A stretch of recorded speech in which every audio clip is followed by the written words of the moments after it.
O Salmo 32, versículo 8 é um versículo que me fala muito ao coração. Lá diz o seguinte: instruir-te-ei, te ensinarei o caminho que deve seguir, e sobre as minhas vistas eu vou te dar conselho. E sabe por que esse versículo é tão lindo? Porque ele revela uma realidade maravilhosa de Deus a nosso favor. Ele revela o desejo de Deus de nos dirigir, de nos orientar em tudo na vida. Mas o grande problema, sabe qual que é? É que às vezes nós conhecemos a direção de Deus, sabemos o que Deus diz, ou pelo menos deveríamos saber o que Deus diz através da sua palavra, que é o maior fator orientativo da vontade boa, perfeita e agradável de Deus, é a Bíblia, é a palavra de Deus. Conheça a Bíblia para você conhecer aquilo que Deus diz a respeito da situação que você está vivendo, para você se dirigir por ela. E a ignoramos, ou simplesmente nós tomamos a decisão rebelde de distanciar daquilo que Deus fala, nos orienta e sofremos as consequências. Distantes dessa realidade de vida abundante, vida de qualidade que Jesus prometeu em João 10:10. Eu vim para que tenham vida e vida com qualidade, vida com abundância. E essas consequências, eu vi outro dia uma cena que me chamou muita atenção, que o Senhor me falou muito a respeito disso. Eu estava saindo de casa e na rua eu vi um carro, e esse carro estava com a lataria toda detonada, toda completamente detonada. E à medida que a gente chegava perto do carro, ia ver o show de horror era maior. O retrovisor direito não existia, o retrovisor esquerdo, o cara colocou no lugar do retrovisor, e devia ter detonado, um espelhinho de maquiagem.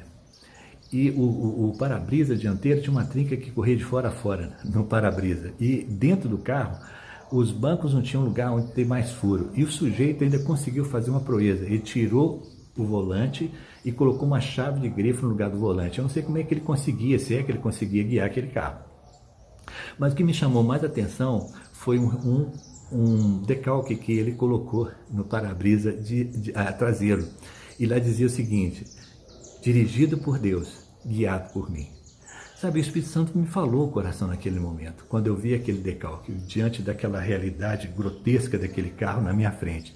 Eu falei assim: olha, muitas pessoas hoje em dia, elas conhecem aquilo que Deus fala a respeito da situação que ela está vivendo, eles conhecem a direção que tem que tomar e não são guiados por ela, tomam a decisão de não serem guiadas por ela. E a vida dela hoje reflete exatamente como esse carro, as consequências de serem rebeldes ou ignorarem aquilo que Deus direciona para a vida dela. Isso é muito sério, muito sério. Eu vejo no casamento, vejo na área familiar, no ministério, em trabalho, direções, princípios orientativos de Deus, na palavra de Deus, que as pessoas ignoram, simplesmente ignoram. Sabe, jovens se casando em julgo desigual, namorando moço e moça, namorando pessoas que não têm um menor comprometimento com Deus, que não têm a mesma fé. Sabe, isso vai trazer consequência? Vai trazer consequência. A Bíblia fala: não vos colocais em julgo desigual. O fator orientativo de Deus está escrito, está claro na palavra dele. Não se coloque em julgo desigual. Se a pessoa toma uma decisão de se guiar fora disso, ela vai sofrer consequências. Pessoas que se casam hoje sem ter o menor preparo para se casar. Não tem uma educação financeira, por exemplo, que isso é o básico. Porque eu lembro que uma vez o pastor James Camp, o pastor James Camp é um especialista na área da família e com vários anos nessa área, e ele fez uma enquete no meio dos lares cristãos sobre a seguinte pergunta: qual o grande motivo do divórcio no meio cristão? No meio cristão. E sabe o que me chamou a atenção? O resultado final dessa enquete foi o grande resultado, o maior motivo foi por problemas financeiros. Pessoas que casavam sem ter uma estrutura financeira, sem ter uma educação financeira e, por exemplo, ficavam desempregadas e a pressão vinha, porque a pressão financeira é terrível, e o casal não aguentava e se separava. Sabe, pessoas que não têm uma estrutura financeira para casar, estão casando.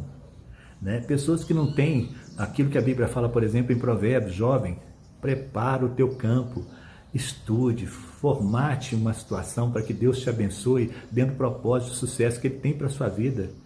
Mas não, as pessoas casam sem ter nenhuma preparação emocional, financeira, como já disse, e sofrem as consequências por conta disso. né? Eu me lembro que uma vez um pastor veio pedir um conselho, porque estava gostando de uma irmã da igreja, e uma menina de Deus, mulher de Deus, ele também um homem de Deus, e veio me perguntar: Marildo, me aconselhe, o que você acha que eu devo? Eu estou gostando dessa menina, estou querendo casar, o que você acha? Nós tínhamos essa liberdade para ter esse nível de conversa. E eu comecei a fazer algumas perguntas para ele, e a primeira pergunta, a ficha dele já caiu. Uma pergunta pode parecer simples, mas e que aparentemente não tem nada de espiritual. Mas eu perguntei: vem cá, você tem uma casa para morar com ela? Você tem alguma coisa, um imóvel? Porque, sabe, tem um ditado no mundo que fala que em casa quer casa, mas olha, eu vou te dizer uma coisa, a Bíblia é muito coerente com o que a Bíblia diz a respeito disso. A Bíblia fala que você tem que ter uma estrutura, né? Prepara o teu campo para depois você construir família. Seu campo já está preparado para isso? E dentro dessa preparação do campo, você tem que ter, por exemplo, situações que não tragam para dentro do seu casamento pressões que vão prejudicar o seu casamento. E a pressão financeira é uma delas, né? Quando eu falei isso, ele ficou catatônico, ele ficou com os olhos arregalados e disse o seguinte: você não sabe a bobagem que eu ia fazer. Eu tenho dinheiro no banco e dá para comprar um mesmo apartamento simples, mas sabe o que eu estava querendo fazer? Querendo casar com essa moça, eu estava querendo comprar um carro top de linha. Sabe, é esse o tipo de mentalidade que muitas pessoas têm dentro da igreja. Eles não têm essa situação de saber qual que é a orientação do Espírito Santo de Deus para aquilo que está realmente precisando se guiar para que tenha sucesso.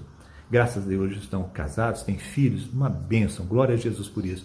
Mas olha a bobagem que o sujeito ia fazer.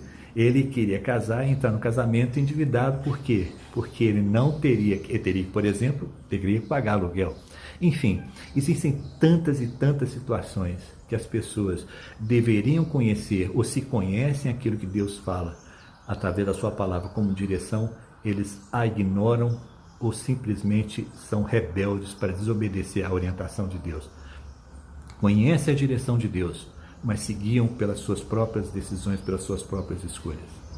Que você possa pensar a respeito disso e te alertar, te lembrar a necessidade que nós temos de Deus, a importância de Deus na nossa vida como condutor, como diretor, como aquele que nos dirige os nossos passos para que a gente tenha sucesso. Sucesso, qualidade de vida na nossa vida que vivemos hoje em dia. Que Deus te abençoe e que se sirva de um alerta para a sua vida, sabe? Abra os seus olhos, peça ao Espírito Santo de Deus direção para tudo. Ele prometeu na sua palavra: instruir-te-ei e te ensinarei o caminho que deve seguir, e sobre as minhas vistas eu vou te dar conselho. Deus te abençoe, em nome de Jesus. Graça e paz.